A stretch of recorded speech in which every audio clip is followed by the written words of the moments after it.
Di kay mama, naligo na ang aso, ang mama ay hindi pa. Sinisang aso na ang ma-allergy kay mama, kasi naligo na ang bebe na yaan. Darararara. Naligo na ang aso, kaya ang aso na ang ma-allergy kay mama. No? Ikaw na ma-allergy sa akin?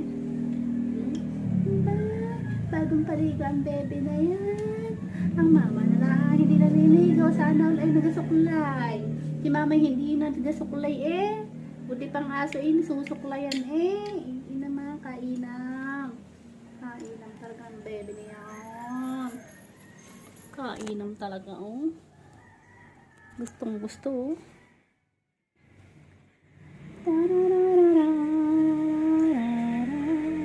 Ang sarap naman ang suklay. La la la la la la la la la.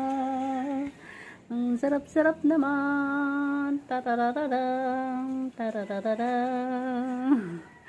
La la la la la. Pinapil ng aso ang kanyang suklay. Hindi baby. La la la la la. La la la la la. Ganun. Oh, charot. Ang charot. Ang charap-charap naman. Ang charap naman ang suklay na yun. Ang charap-charap.